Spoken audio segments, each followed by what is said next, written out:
Episode number 269, Reorienting Your Ministry with Dean Stelow and Jenni Catron. Let's do it.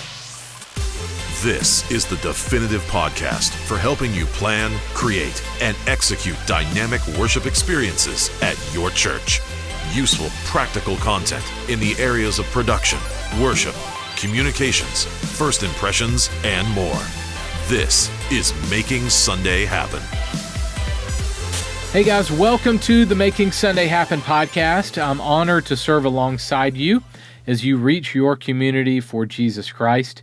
Our mission here on this podcast and through our ministry 1230 Media is to help you transform the worship experiences at your church. What do we mean by transform? We mean make them better, make them have impact so that you see life change happen. Now, is your worship experience a performance just for performance sake? No, absolutely not. Is the church the people? Yes, 100%, absolutely. But the worship experience is the biggest event that you do at your church each week. And we help you with media content and training to craft your experiences in such a way that the ground is ripe to see God move. Nothing is better than life change.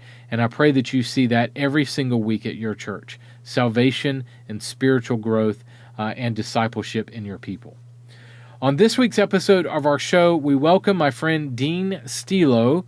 Dean is our community pastor at 1230 Media. He helps out in our Making Sunday Happen Facebook group to facilitate conversation and to help pastor pastors. I met Dean several years ago as the church he was a communications and creative lead pastor at used us for custom media, and we created and still do that for the church, for that church in particular. All of their sermon graphics, sermon series graphics, bumpers, promo videos, and other content. Dean has recently launched his own ministry called ReOrient Mentoring. It's a ministry to help lead leaders. It's a ministry to you, to help you balance your ministry and personal life and to help center you so that you can minister to other people in your church and in your community. It's a great ministry, great service that Dean is providing.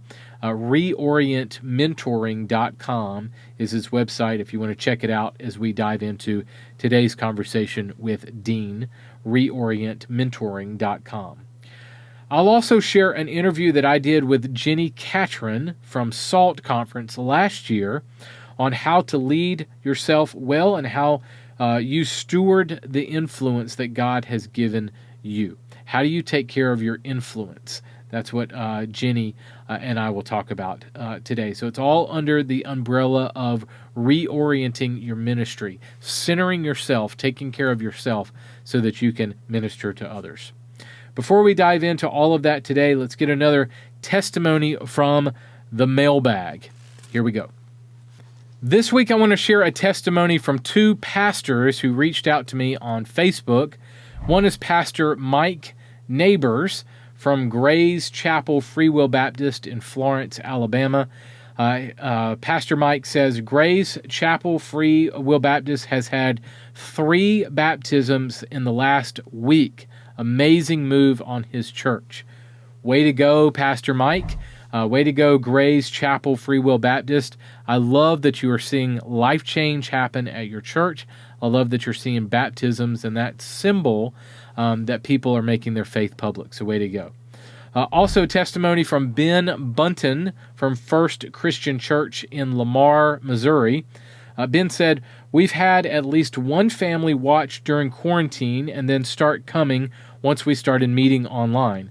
Definitely worth the money that we spent on the equipment to get even one family to decide to get to know Jesus better. That's awesome to hear, guys. Thank you for sending that in, Ben and Pastor Mike Neighbors. Thank you so much for the encouragement, guys. God is still moving in our churches, and we're seeing that all over the place. And it's all about life change. It's all about salvation and discipleship. At our ministry, we talk about transforming your worship experiences. And remember, just like I said a couple of minutes ago, it's not about a performance just for a performance. It's not about pushing the button the right way or moving the fader the right way. It's not having all your volunteers show up on Sunday. All that stuff is great. But the ultimate purpose in a worship experience, and the thing that I don't want you to miss every Sunday, is life change, is seeing salvation and spiritual growth happen in your church. One thing I want to encourage you to do is to get stories of those life change people who've experienced life change. Get those stories in your church. Gather those stories and share them with your volunteer teams, because that you celebrate what you want replicated. So get those stories, share them with your team, and that will energize your team. I promise you, it energized me all the time, every single week, to see and know that people's lives are being changed, that we're seeing salvation in our worship experience, that we're seeing discipleship and spiritual growth. That's what it's all about. We can have a flawless worship experience, but if we're not seeing people love God and love people, we should just pack it in. Life change is where it's at. If you would like to send in a testimony to share what God is doing at your church, or if you have a question, you're welcome to email directly to me. Email your testimony or your question to carl@1230.media, or you can find me on social media at Carl Barnhill. We would love to hear from you, and I would love to share what God is doing at your church here on the podcast. So please feel free to contact us anytime. All right, my chat with Dean Stelow is on the way right after this. Check this out. We all have work to do in the world, and the way we do that work matters. It changes things. Whether you're leading thousands or reaching just one, your work possesses a potential to make a difference for good in the world.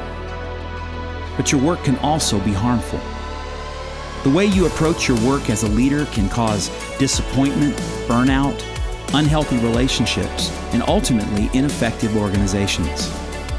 We can get so busy in our work that we forget to intentionally work on our work, on our leadership, our systems, and our culture. That's where ReOrient Consulting can help.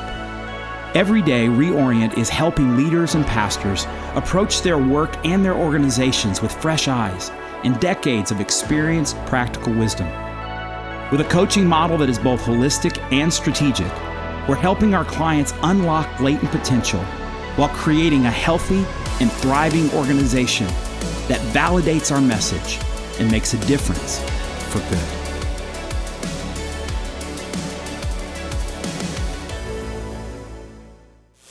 Hey guys, today I welcome my friend Dean Stelow. Dean is our community pastor at 1230 Media, helping with our Facebook community, and he also owns and operates ReOrient Mentoring. That's a ministry that provides pastoring and mentoring to pastors and leaders in ministry. He's also the founder of ReOrient Consulting, where he provides coaching and consulting to churches and nonprofits. Dean, what is up, my brother?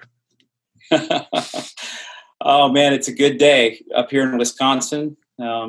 Just enjoying. It's a little bit cloudy outside, but we're just glad we don't have COVID and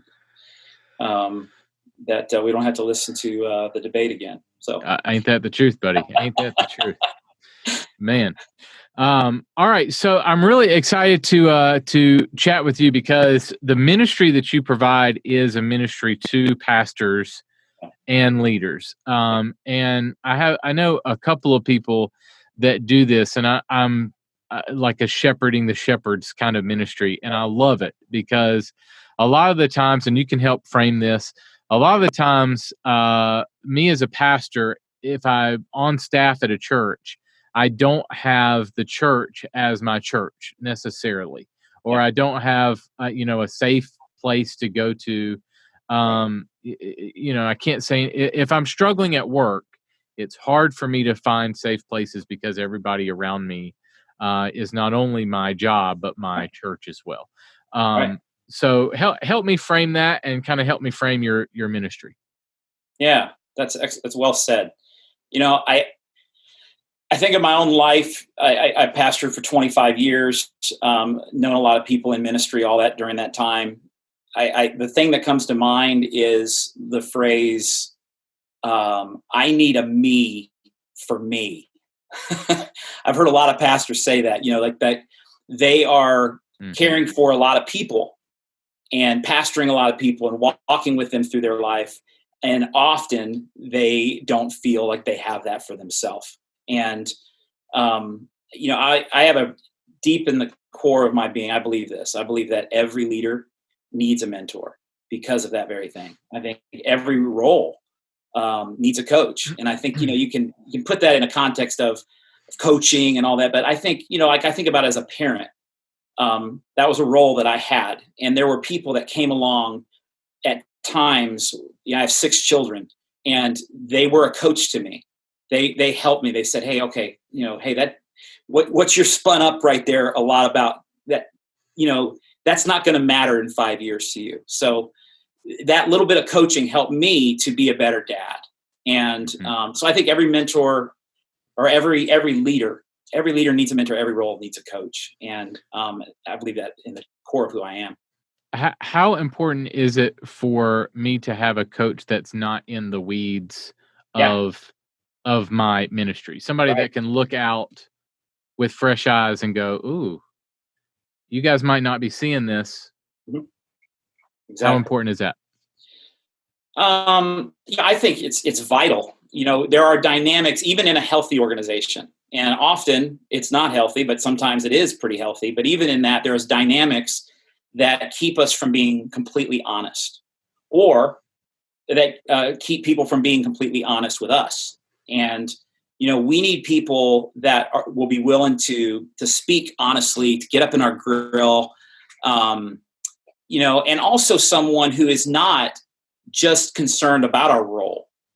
Like they're not just concerned about what we can produce, but they're also concerned about our soul. They're also concerned about, where is this coming from? Where is this, are you integrating your real life with this? And ministry offers some unique distractions, some unique stresses, some unique psychological realities, spiritual realities that I think actually work against this in some very unique ways. That I think is very important that we take seriously and intentionally approach in our life, or it can be dangerous and create some pretty negative things. How does this play into, over the last few years, we've seen some major names in our space fall, whether that's through scandal or a firing or something like that. So mega churches have pastors that have been fired or leave, or people leave the faith, that sort of thing. Even I think of Jerry Falwell Jr. recently, people like that have taken a big fall. Do you think this all plays into it, that, balance and taking care of ourselves and making sure that we're in the right place before we can lead others? How much does that play in? Oh, I think I think it's absolutely connected to, it's a disintegration of our spirit and our work, our soul and our work. And that's the trickiness, I think, about ministry, is that ministry can become somewhat of a false, gives us a false sense of spirituality, because we're doing all of these things that are God things. And the nature also, the nature of work in the church is not naturally healthy. I don't think it, there's very few things in work, just in general, that is creative every week. Like there's a creative train that's coming around the track every single week. I mean, I was thinking about this the other day, that even like Saturday Night Live, I think they do like 17 episodes a year, and then they stop, and they've got probably, 12 writers, and all the people that are working there are writing. And there's a lot of creativity that's happening to make people laugh. We're carrying this in the church 52 weeks a year, and we get done with Sunday, and then we come in on Monday and we're dealing with all the things people didn't like or they liked, or all the, and then, but it's here we go again every week. And so in the middle of that, there's that work. We're doing all this work for God, and we can pretend, or it can believe that is going to do something for our soul. And in fact, it provides us a bunch of false identity that we end up, and I don't think we mean to. I've met people that and I've been myself in those places where I'm standing on a stage and I've been doing everything I know to do it right. I just, that's all I know. And I'm smiling and I'm delivering the bread, Yeah. And I'm empty inside. And there's just a nature of church work that can do that to you. So yeah, I think if we're not intentional about this, and that's where a mentor outside, you kind of coming back to your original question, is that, if we don't have someone who, because a lot of times the people that are in the organization, the same thing can be happening to them. Right. And we need someone that can step back from it, help us to take a breath and observe what we're doing in a fresh way. So I did an interview a few years ago with Phil Vischer, and we've done some work in connection with him, VeggieTales guy. And Phil told me, so they had Big Idea Productions was the production company, and they did a big movie, and it bankrupted them, and he had to basically, it was a whole thing, and he gave up Big Idea Productions. He lost his own company. And I said, well, how did this happen? How did you come to this? And he said, it's an easy answer right now. He said, my ministry for God started taking a higher priority than my relationship with God. Yeah. And it's more than our relationship with God, I think, although that's super important, but I think it's a balance of personal and family and ministry and dealing with all the stresses. I just say that to say that sometimes we can get in the weeds, and it could be a slow thing for us that we don't think we're going to lose our company or ministry or even, burn out or whatever. But it's a slow thing that if we don't reorient, if we don't take some time to center ourselves, then the bad can come in. You want to speak to that? Yeah. And I think this is something, just to speak personally, and I find a lot of people that are in the same place. One of the tricky things is that we're handed sometimes certain disciplines or things that we're supposed to do, right? And even when we're doing our daily devotions, or but what happens when that's not working? Mm-hmm. You know what I'm saying? So it's one thing to say, I'm running too hard. I'm ignoring my relationship with God. That's one thing. To then be trying to do those right things, but they're not producing life in you, and you don't know why. And I remember, as I mentioned, I was, just to kind of expand what I said, I was on a stage in one of the fastest growing churches in America, doing 4 services a weekend. People are loving the ministry at some level that I'm doing. They're responding to me, and yet there's this hollow place in me. Now I'm doing the things that I know I'm supposed to be doing. I'm reading my Bible. I'm praying. I'm the best I could, the best I knew how to do, what I've been handed, and it didn't work. It wasn't working for me. And so now what? When the best things that you're supposed to do aren't working. Again, I think goes back to why I believe so much in what I'm doing now, is that I think we need to have people that are, one thing in some traditions they don't really have in the Christian household, they don't really have a thing called spiritual direction.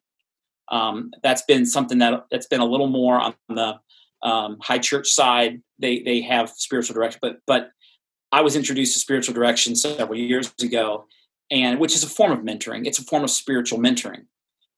And to have someone that is not trying to fix you necessarily, but is helping guide you back to the well, And a lot of times our little checkbox things that we're doing are not leading us to the well. And what I'm passionate about is how do we help people do that?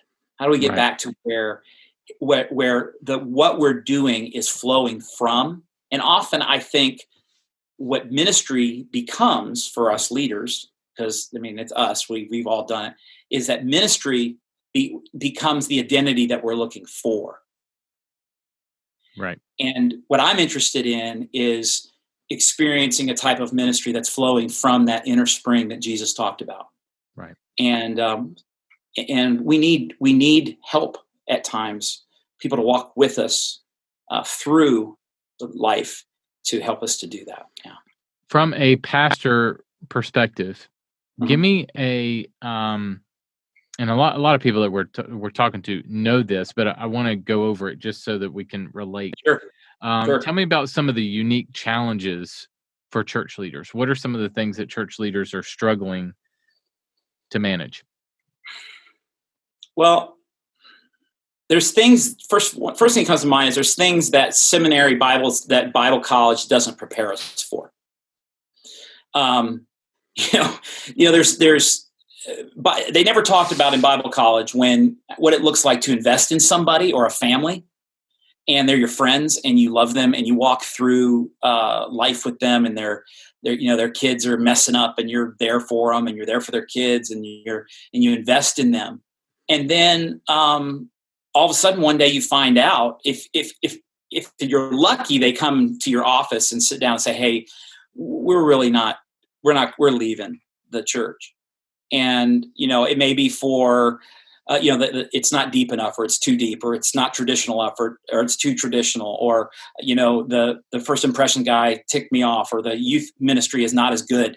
And so then they're like, "Hey, we're sorry." And at best, it's when they show up in your office and tell you that. But a lot of times you hear it, second or third hand. "Oh yeah, the Smiths left."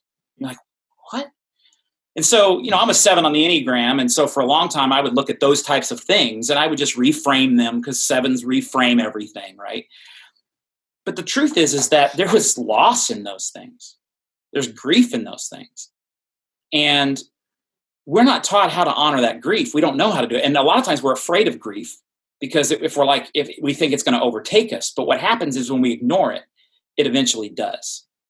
So that's just one little sliver of the pie, right? Think about it this way. You come in, you pour your heart out on Sunday morning or on the weekend. For a lot of us, it's multiple services on the weekend, right?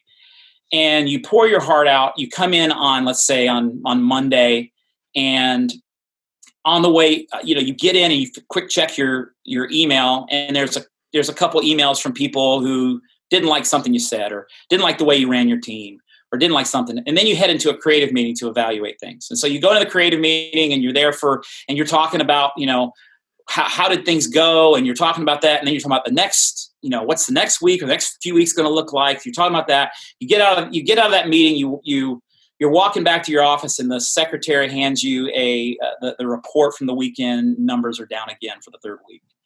And,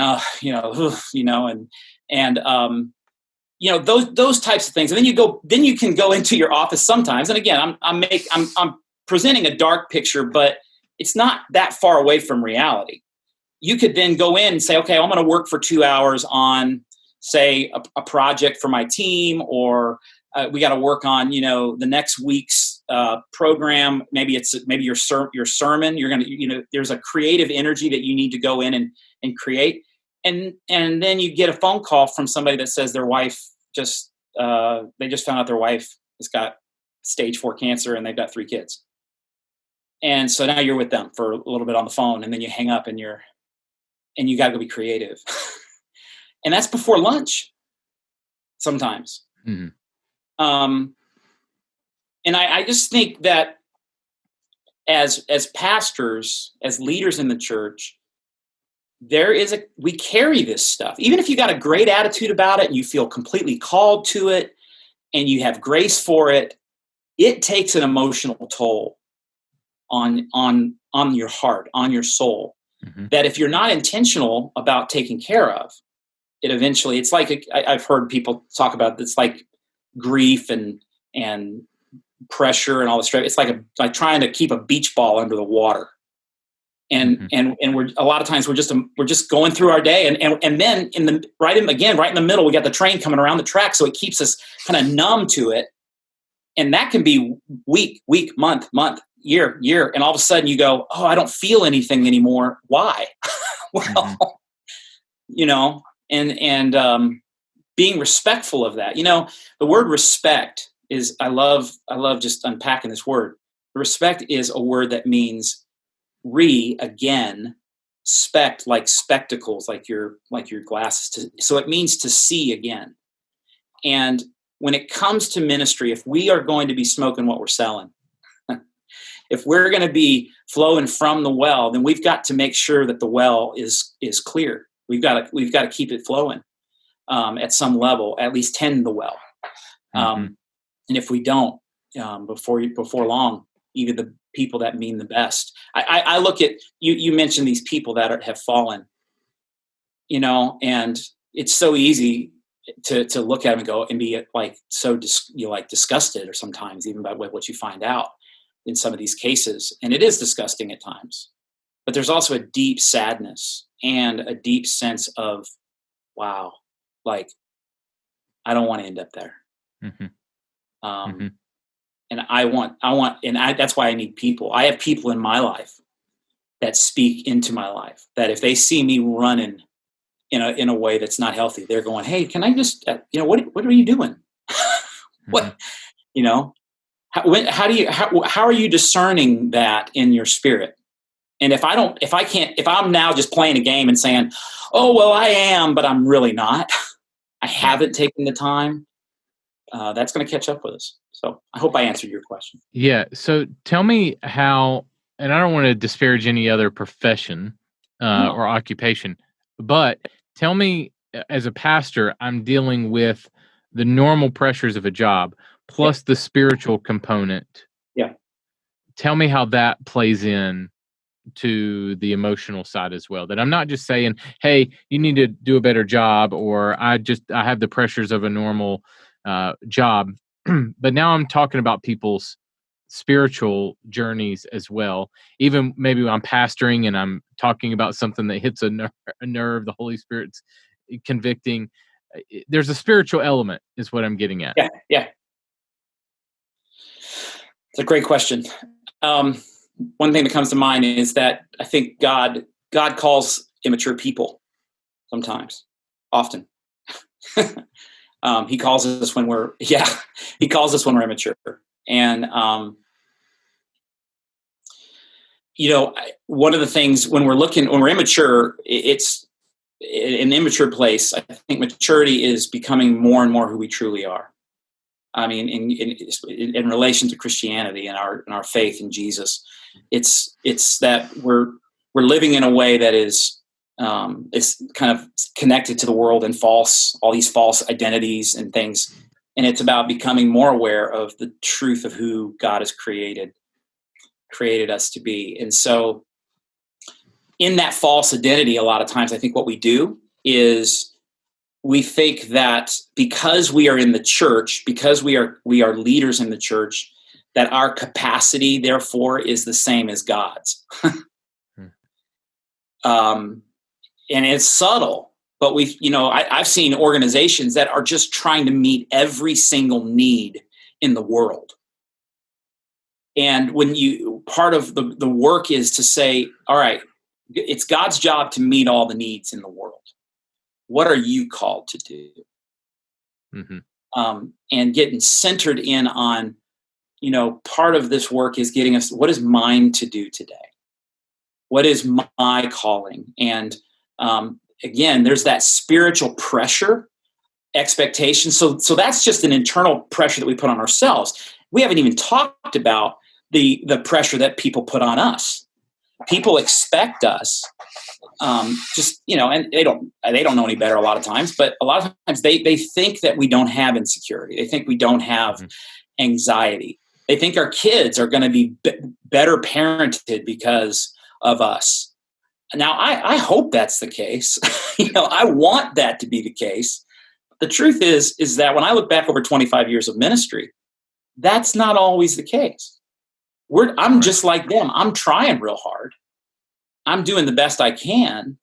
I'm learning. I'm hopefully growing.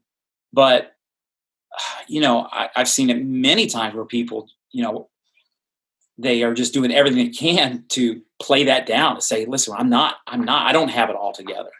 So I think there's just a spiritual expectation that messes with us, that again requires clarity. And the only way that I have found, Carl, I don't know how, and I'd love to hear from you how you found this to be true. But for me, the only way that I find clarity is to remove myself from the minutia of the work. I have to step back. I have to breathe. I have to have somebody. We've learned this. My wife and I have learned this through the years, that we just, whatever it is, that we just stop and say, hey, can we just create a little clearing here? Let's get something out. Sometimes it's through a journal. Sometimes it's through a conversation. I've got that phone a friend thing that I just, I've got some friends that we know that when you call, if there is any way, we're going to answer the phone. I think that comes down to this, to the very small too. Like if I'm working on a project or I'm feeling something, even just walking away, taking my dog out, or even walking to the restroom and back. I know that sounds silly. No, that's brilliant. Walking away to the restroom and coming back, sometimes that alone is like, okay, like, I see the bigger picture. I'm not in the details of it. And I think that sometimes that could be a day-to-day thing, but I think on a larger scale, that's true too. For me, I do a movie subscription. So I go to the movies. It's been difficult this year. Yeah. But I've gotten back into it. And so once a week I go to the movies, and I usually go by myself. And that it takes me out of the details of work. And it takes my mind into another place. I'm not on the ministry all the time. And even the drive to the movies and sitting down for an hour and a half and the drive back, that alone can just, decompress, and I can have a clearer picture of things, or even just a walk with my family or something like that. I agree with you. Get out of the details. Does that hit any with what you're talking about? Yeah. I think, I could ask you, are you is your work better? Are you more connected when you do that? Does that produce a better Carl? Yeah, because I can, sometimes it's, especially just walking away, something about it clears your mind, or I'll walk around my neighborhood and just pray about something. Hey God, give me wisdom, give me clarity on this. Just one lap around the neighborhood and come back and okay, I can see this a little clearer now. I'm not so I agree with you as far as the minutia, as far as the details. I think sometimes we stay in those details so long. And I struggle with that, man. Especially as an entrepreneur, I'm like, the wheels are always turning. And so and I think the idea of balance looks different, so when we first started 1230 Media full time, my wife and I thought, okay, on this day is when Carl will take a break and his brain will take a break, and that, or this day, this specific, it doesn't work like that. It's more like, let's grab some time here.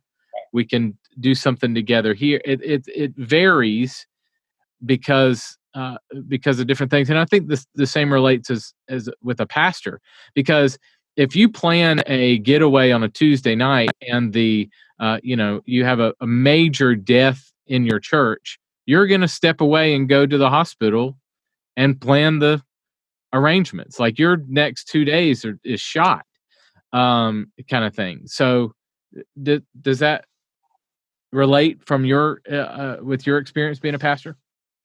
Yeah. I think if it doesn't enter into I say it this way a lot of times, the micro moments versus the macro moments. Mm-hmm. We like to talk in the church a lot of times about those big macro things that, God will change your life. And it's like we approach it kind of like Tinkerbell. Like Tinkerbell's going to come along and bing, and you're going to be done. And until it gets to the type of what you're talking about there, until it gets into those micro moments, and we know how to access grace in a real way. Mm-hmm. And accessing grace, I loved what you said. I loved what you said about two things. You said going to the movies. Like, we don't think about that as being a way to receive grace, but it is. Mm-hmm. Taking a breath is grace. And when we can invite that into and learn how to live this as a lifestyle. I have one of my mentors a while back. I had gone on vacation. I came back from vacation and I was home for a few days, and I have this regular meeting with my mentor every week, and I had a couple blue days. I just couldn't get above it. You know how you ever have that? You're fighting it, right? And so I'm talking with him, and he says, "Hey, when's the last time you went for a walk?" He said it this way. He said, "Tell me about your exercise lately." And I said, wait. Since I went on vacation, I got kind of off my routine, my morning routine, and I haven't been going for my morning walk since I got home. And I got off the phone. I got off the Zoom call. I went outside. I took a walk around the neighborhood for half an hour, came back in, and my day was completely different. And it was a clearing. It was a way for me to open up and actually breathe, and then you're out. And when you are intentional about doing that, all of a sudden the more you do it, the more you notice. Mm-hmm. And you start to notice things, the Spirit speaking to you and hearing. But I can say this, there was also a period of time where I started doing that stuff that I didn't hear anything for a long period of time. And it was just reorienting my life around some new healthy things that I needed to trust some people that said, "Trust us, you need to do this. And it will work out, and let's keep working at it." And we did. And it was transformative. And I think sometimes we speak of this overarching Jesus salvation thing as, all right, you got it now, you're okay. And what a miss. Mm-hmm. What a miss to miss the grace of God in those micro moments of our day. Bringing this to people who craft worship experiences, Sunday, how does this stuff relate to the worship leader, the pastor, the team leader, the tech guy, the creatives? Bring us to that. How can I reorient so that I can craft the experience well to minister to others each week? Great question. So the first thing that comes to my mind is that it's been said that we don't see things as they are, we see things as we are. So if you're entering into those spaces with your volunteers, and all that is like, "Hey, we gotta get this thing done this week," or, "Oh, you know what? I just lost 4 volunteers, and so crap, I need 4 more volunteers." And so now you're scrambling to find volunteers, right? And so if, again, the minutia can just get us, we're caught into like solving problems, and we can see it again. We don't see things as they are. We see things as we are. So if we're already, disconnected from our soul, from the Spirit of God in that, we're going to bring that life into it. So when we do the intentional work of staying connected, we can stay connected to the sacredness of our life and the sacredness of our work. I heard one of my favorite speakers, coaches that's out there is a guy named Jason Jaggard. And he has this thing where he talks about, I think I'm going to say it right, maximum value equals full participation. And I think for churches, for church leaders, full participation is me showing up with God humming in my soul, where I'm living from that place. Now, here's how that can happen. We can go into it and think, oh, I got to get 4 people, or we can look at it and say, all right, let's open our eyes to what's God at work doing. And we show up expecting that. This story keeps coming to my mind. Through years ago, almost a decade ago, I was on a stage, and it was in the middle of the week, and I had a couple guys with me there, and we were zip tying cords up on the stage. All right, so we're doing cord management. We had reset the stage, and you know how that is. You're resetting everything. And this 14-year-old kid named Dan walks by the stage and looks at what we're doing and talks to a few people, and then goes away. A couple years later, it may have even actually been a year later. Thereafter, some point, we invited him to be involved and do some things. Today, Dan is a tech director at around, I think he's 23, a tech director in a large megachurch, and he's doing a phenomenal job, right? I was zip tying cords that day, and I had lunch with him the other day. He's one of the guys that I mentor, and he says to me, "You know what? You know when I knew?" And I'm like, "Yeah, tell me." He goes, there was a day where you guys were zip tying cords. I didn't know it before that. He says, you guys were zip tying cords. He goes, and I looked at that, and I thought, that is really cool. And something was humming inside this kid, and we were zip tying cords. Okay. Mm-hmm. So, all right. Now this guy has a calling in his life. He's engaged. He has a sense of meaning. He's a wonderful leader, for his age, just okay. That was happening during that process. Mm-hmm. So right now, the reality is today, I didn't want to just come here and have a conversation with you and just I was like, I cannot wait to talk with Carl. I can't wait to talk about these ideas, because there's a reality that I'm present to that I don't have to. It could just be I want to do really good on the podcast. It could be that energy, right? Mm-hmm. But I came to this and I said, man, there's this reality that as we're talking right now, that when we get done here, the world's going to be a little different. We're creating something. There's things being planted in our souls. There's things we're saying that didn't exist before this conversation.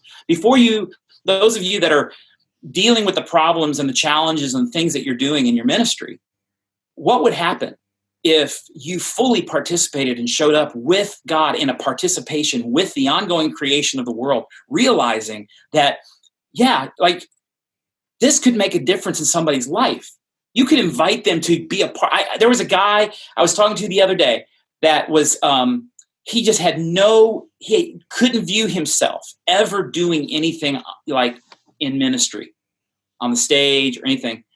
And we invited him to be a guy that carries the pulpit out, the podium out on the stage. Mm-hmm. And he tells me he was so nervous about doing that. And now he's wrestling, and he's at a place in his life where he's been wrestling with, there may be ministry. I might be being called to ministry. Really? All we did was say, hey, you want to move the podium out on the stage and stand behind stage and put, maybe move a prop out. And now this guy, he's got children. I think he's going to do amazing, whatever he does. But it starts with those seeds. And I think that's it's funny. I recently was talking about the emotional toll. I had asked a lot of the pastors that I know and some of the people that I'm coaching and working with, I asked them that question. And one of the questions or one of the answers that I got back was that sometimes it's really hard to see the win in the spiritual realm, because it's a long game. Right. It's a long, and so it's hard to know day by day, are we winning?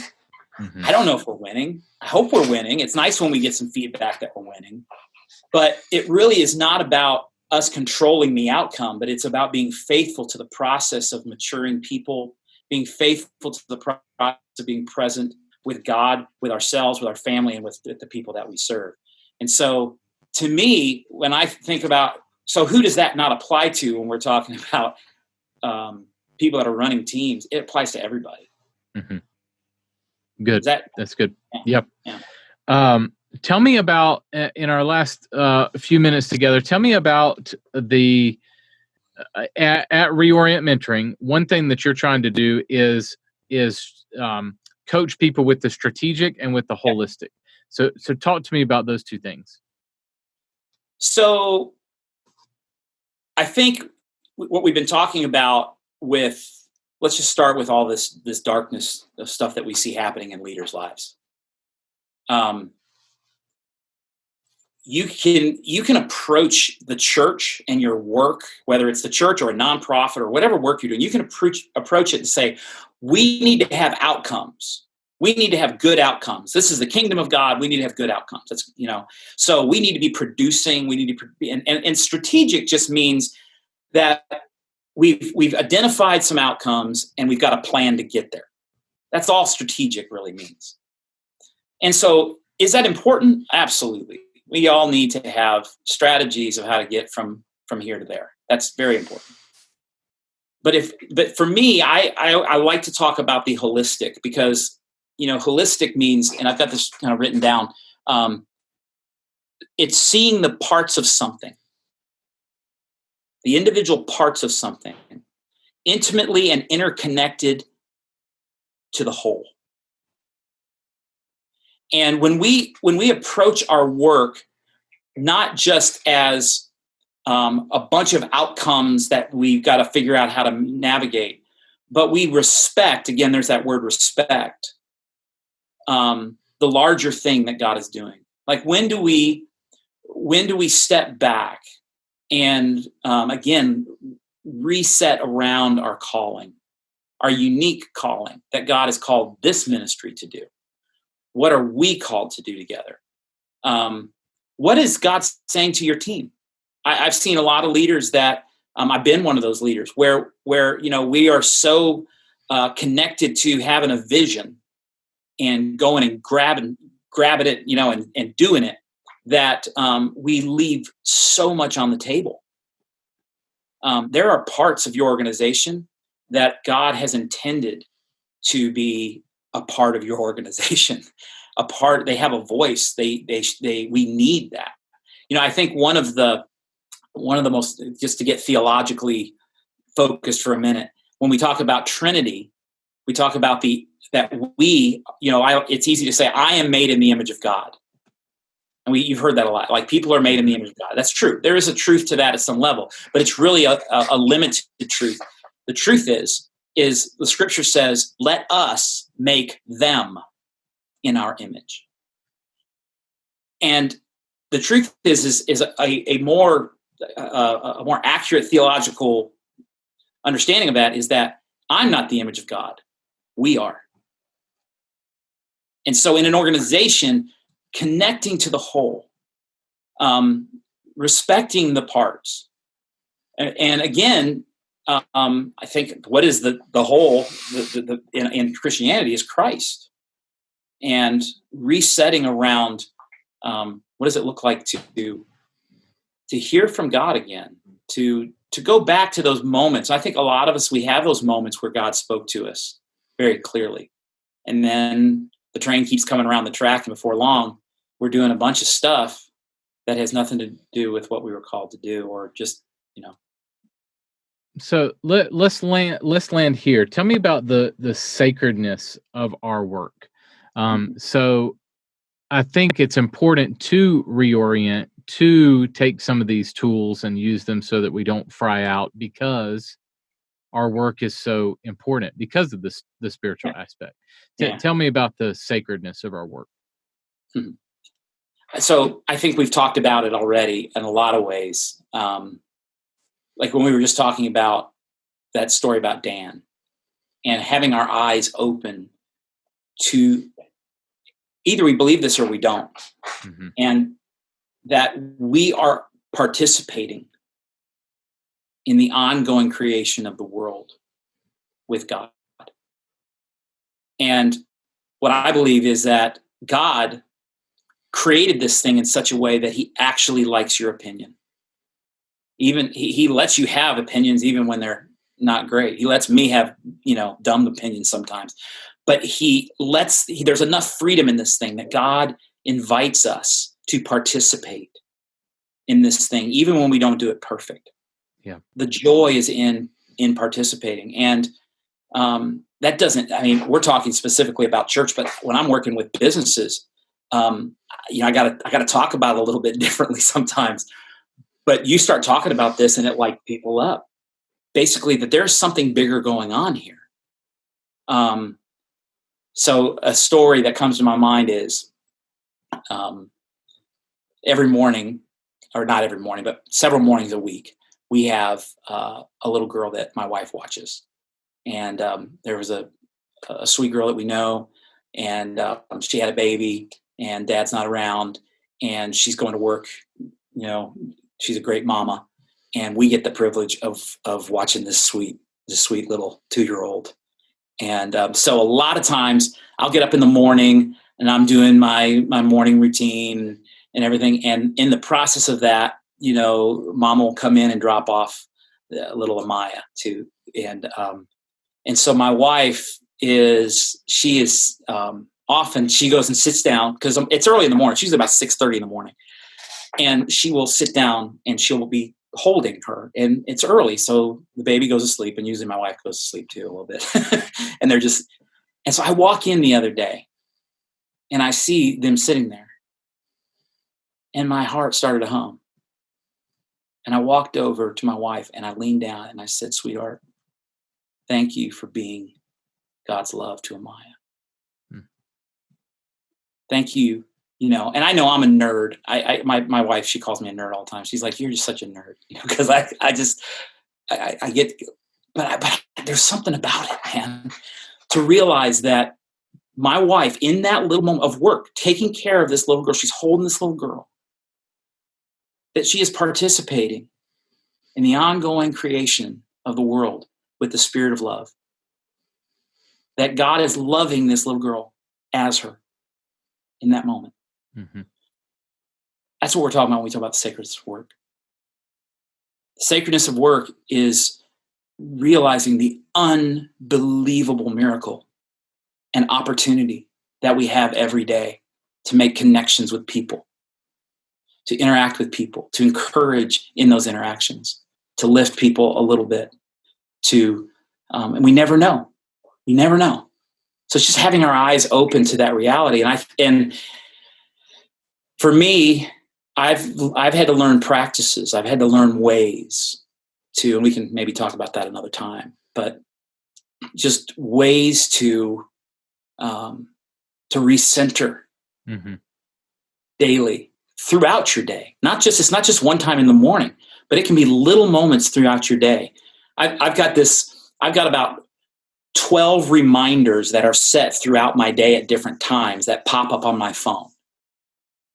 And they just pop up, and I'm not going to say I always really connect to them but they pop up and I'll read it. And sometimes I'll take a deep breath and I'll go, "Oh yeah," just a reminder to bring me back.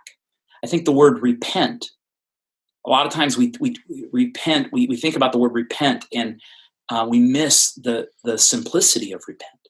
Repent means to just to shift your mind, to change your mind. And a lot of times we're going through our day and we're just going. And if we can create little interruptions that bring us back to the center, it for me, I don't know, it changes. I think the phone reminders, that's a great idea. Yeah. Just to be thinking about, to refocus our mind on certain things. That's good. Awesome. Well, man, how can we get involved with ReOrient Mentoring? If I'm a pastor, worship leader, communications guy, and I'm looking for a mentor, a coach, someone to come alongside me, how do I get in touch with you? Well, the first step is just go to ReOrientMentoring.com. And if you're looking for mentoring, you can go there and you can connect. There's a way you can put something on my calendar, just an introduction call. Let's just talk. Let's just start there and see where you are and get the conversation going. And then if you are a church and you're looking for organizationally, you're looking for some coaching, you're looking for that, you can go to reorientconsulting.net. And we'd love to talk to you and see what God's up to. Awesome. Well, man, thank you so much for your time and everything that you do for our community and for pastors and leaders out there, man. Thank you so much. Yeah. Let me just say one other thing, man. I want to say this about you, and you didn't ask me to say this in any way, shape, or form, but I want to say it. One of the things I love about partnering with you guys right now is that I really believe in what you're doing. I think that the you have a business, but your business actually helps churches do the kind of thing we're talking about. Because when you are in a church, producing media is a big deal. It takes a lot of time. It takes a lot of resources. It's just a big thing. And one of the things I love about what you do is you actually help. If pastors, if churches are trying to do ministry in a way they can't afford it, but they want quality, you allow them to just take some of their important ideas they're trying to communicate and do it in a way that's engaging. And I think the work you're doing, it matters. And I just appreciate you. I appreciate what you got. I've experienced it firsthand when I was in doing that kind of ministry and we partnered with you. That's how we met. And I remember just going, wow, this is special. And so thank you for doing the sacred work that you're doing. And I really mean that. And I know it takes a lot to do that kind of thing. So thank you, buddy. Appreciate that. Well, have a great day, man. Thank you for your time. All right. Have a good one. Hey, guys, I had the opportunity recently to interview a member of the Samaritan's Purse team. We have partnered with them to connect churches to Operation Christmas Child and how you can get involved. Their website is samaritanspurse.org/OCC to get more information. I chatted with a member of their team to share with you some of the stories that they are seeing each year. Check this out. Hey guys, today I welcome on the line Rachel Mills. Rachel is the Director for Brand Development for Operation Christmas Child. She has served with Samaritan's Purse for nearly 15 years at OCC International Headquarters and is an East Tennessee native. She leads the team that develops and implements integrated marketing campaigns at Samaritan's Purse. Rachel also serves as a project leader at her church and packs shoebox gifts with her children. Rachel, thanks so much for hanging out today. Yeah, thanks for having me. Excited to be here. Well, serving on staff, you've been with Samaritan's Purse for 15 years or so. I'm sure you're hearing of church leaders and volunteers and leaders at churches that are packing boxes together and leading their teams to do so. And one area I'm really excited about is this is a unifying project in that it doesn't matter the denomination, or it doesn't matter your political views or other things. Like, we can come together and do this project together as the church. And that's one thing I'm really excited about. And also too, the folks that we talk to on this podcast and through our ministry are pastors and tech leaders, communications directors, worship leaders. And so this is a project that not only can I do with my big church as a whole, but I can do with my small team, with my tech team of 10 people, or with my band members of 7 or 8 members. How have you seen churches implement that in your time at Samaritan's Purse? Well, I mean, there's so many ways, and I'm thinking a lot right now of just even the pandemic, of how churches are doing this. And so, I mean, we've got all generations doing it. And I love that this project crosses denominations. You mentioned that. And there's such unity in the field of the body of Christ coming together to make this happen. And that's been really cool to see. And, the child that receives a gift, who may have never had a gift, who may have never heard of Jesus and now has hope, they could care less about what's happening back here and what's happening on our social media, and so I try to stay very focused on that. And so for churches, in this season, or smaller groups, we love to encourage people to pack individually, with their families, because it's a great opportunity to teach kids about giving. But in this season too, we offer these, not everybody's getting out and shopping, and we offer these goal pages through Build a Shoebox Online. So you can go online. There's a really fun store, and you can pack the items. And so, like a tech team, you could create your own goal page, like a Smithfield Presbyterian communications team, and you can set a 50-box goal. You get your own unique URL, and you could send that around to the team and try to encourage each other to reach that goal. So that's something fun you can do. But a lot of people get together for packing events, and, you can do that in small groups. Hey, you bring 50 pencils, you bring 50 notebooks, you bring stuffed animals, and they do a fun packing event, write letters, and pray over the boxes together. So there's lots of ideas. People get creative. Well, Rachel, thank you so much for your time. Really appreciate what you guys are doing. Give us the website and how people can follow up and get involved. Sure. Just visit SamaritansPurse.org, or you can Google Operation Christmas Child. And we have literally every resource you can think of to get you started, lots of free materials. And then, of course, if you visit our website, you can also go to Build a Shoebox Online to do that and create one of the new goal pages this year. Yeah. So, Carl, thank you for having me. What a just blessing and a privilege. And I just hope that people will be inspired today and realize that there's still time, and to just partner with us in sharing the gospel with children around the world this year. Hey guys, on today's episode, I also wanted to share an interview I did with leadership coach Jenni Catron. Now, Jenni is the author of Clout, Discover and Unleash Your God-Given Influence, and the 4 Dimensions of Extraordinary Leadership. She is a speaker on topics of leadership, team culture, and strategy. She is a leadership expert and coach, and I talked with Jenni about leading well, leading yourself, and being a good steward of your influence. Here's what that interview sounded like. Hey guys, I'm here with Jenni Catron. Jenni, you just finished up a workshop on leadership. Yeah. So give me a quick snapshot of what you taught on. We did a session called Think Up, the perspective shifts we need as leaders to think different and lead better. So really challenging everybody to really think about their personal leadership. Like what's your philosophy of leadership? Like what do you really believe about leadership? And I think a lot of times we haven't processed that question enough to recognize, hey, do I have a healthy perspective of what it really means to lead, the stewardship of it, the significance of it? So we dug into that a little bit, and then I gave everybody what I call the 4 building blocks for leadership success. And it's recognition of your sense of purpose as a leader, leading yourself well, leading your team well, and then focusing on strategy. And the big aha there is that we all focus on strategy and the outcomes we want, when in actuality, these other 3 pieces are so core to the strategy being effective. John Maxwell would say leadership is influence, and nothing more, nothing less is the way his quote goes. And I say leadership is influence, but how you steward that influence determines its trajectory. And every person here, every person working within ministry context has influence. It's maybe volunteers, it may be congregants, it may be people on your team, it could be staff. But we often think it's position or just, well, I don't have a paid team, so I'm not a leader. Good. The influence that you have gives you an opportunity to lead. So how are you going to steward that?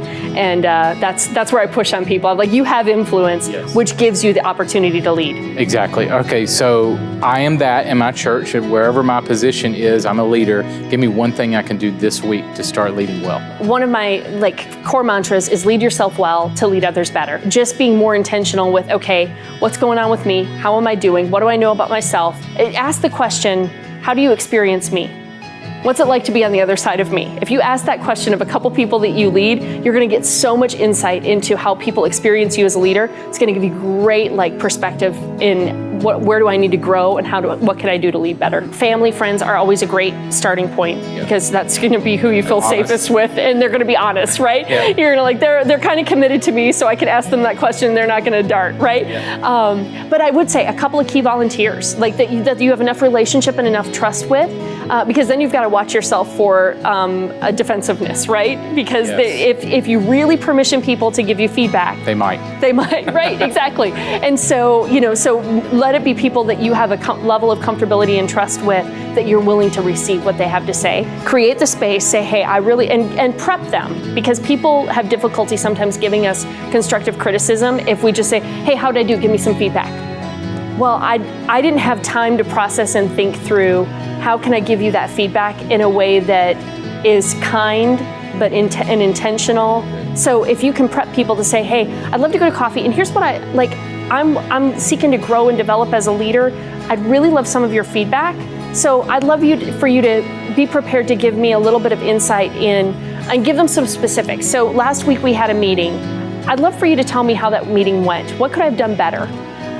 What could I have done differently? And hey, how do you experience me? Like, give them a couple prompt questions for them to come back with, and then they know that they're prepped for it. So then they're going to feel a little more settled, a little more comfortable. They're going to have prepped themselves to maybe say something that constructive and helpful, but in a way that is also helpful. Excellent. Well, thank you so much for your time. Really appreciate it. Thank you. It was great to be here. The show notes for this episode are available now at makingsundayhappen.com. Well, hey guys, thank you so much for joining us this week. Next week on the podcast, I'll welcome my Aussie friend, Steve Fogg. Steve will be giving us a master class on Google Ads for your church. So if you want more information on how to get nonprofit grants for your church for ads and how to implement them to see more visitors come to your worship experiences, this will be a great 2-part series for you to check out. We'll be doing 2 straight weeks with Fogg, so don't miss it. Be right here. Well, thank you guys so much for hanging out with us. Go out there and create some incredible worship experiences this weekend. I'll catch you next week. Making Sunday Happen is a production of the ministry of 1230 Media. For show notes, archive episodes, and more free resources for your church, visit makingsundayhappen.com.